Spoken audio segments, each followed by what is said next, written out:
And now far-left climate warrior, and that's Congresswoman Alexandria Ocasio-Cortez, wasn't seeing much green at the box office over the weekend, reportedly raking in an average of $80 per theater for her climate documentary, To the End. Now, the documentary follows far-left activists as they try to get climate legislation passed in Congress. As it turns out, the climate cult's agenda may not be as popular as Democrats and the media mob and their allies there want you to think, because it appears the documentary is going straight into the recycling bin. Anyway, here with more, Louisiana Senator John Kennedy is with us. So if you look at the number, this movie grossed less than $10,000 on its opening weekend. So you're averaging $80 per theater. Now, you don't have to be a mathematician from MIT or Harvard, Senator, to figure out here that this movie is a flop and a disaster. The question is, what does that tell us about the American people's attitude towards climate alarmism? The movie about Congresswoman Ocasio-Cortez, Sean, makes me appreciate Elon Musk that much more. And here's what I mean by that. The people who have made the Congresswoman's movie, she had another one before that was on Netflix, are part of what I call the media entertainment industrial complex.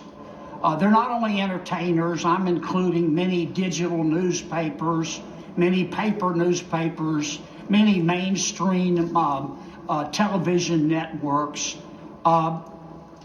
These are folks who only present to the American people one point of view. And that's the point of view of Congresswoman Ocasio-Cortez. Many of the Congresswoman's supporters don't like America. They think America was wicked when it was founded. It's even more wicked today. They think the American people, or at least millions of them, are racist and misogynistic and ignorant. Many of these supporters of the Congresswoman assign people to a status. They don't see us as individuals. That all white people, for example, they think are racist. All black people they think are victims. All women are powerless. They don't see us as individuals. That's why I appreciate what Elon Musk has done so much. He's taken a very courageous stand for the First Amendment. The man, they're beating on him like he stole Christmas. He's tough. He's tough as a pine knot, and the man's got guts. He's got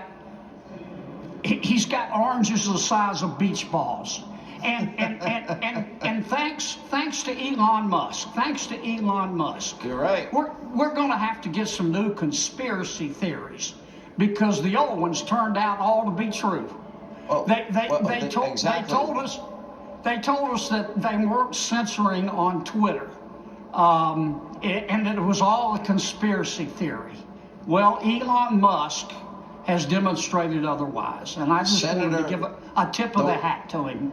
The worst thing they did is the FBI was meeting with every big tech company weekly in the lead up to the 2020 election, warning them, well, you might have hacked materials. There might be a disinformation campaign from foreign adversaries.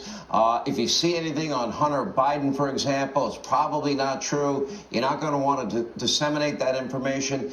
Isn't that the FBI putting their thumb on the scale of a presidential election weeks outside of that election? And doesn't it sound like they put their thumb on the scale in 2016 as well? How often is the FBI going to be influencing the outcome of our presidential elections? Well, I think Director Wray has a lot of explaining to do to the American people. Should he be fired for not cleaning this up?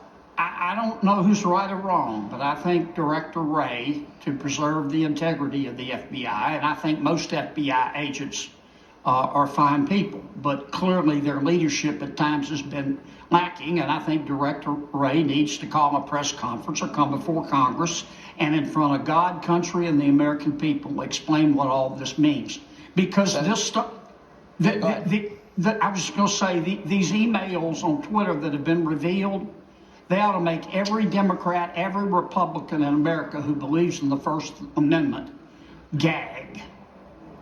You know, Senator, now I have a little bone to pick with Republicans in your body, the U.S. Senate.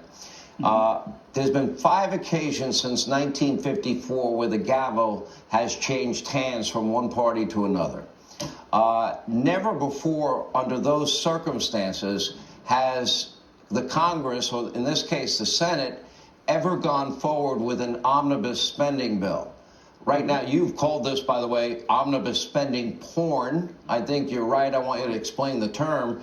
But now we have Republicans willing to go along with Chuck Schumer and the radical Democrats and give them a year-long budget when all they should be doing is passing a CR, continuing resolution, so that when the new House Republican leadership gets in power, there'll be a check and balance against the insane amount of spending that's going on in Washington.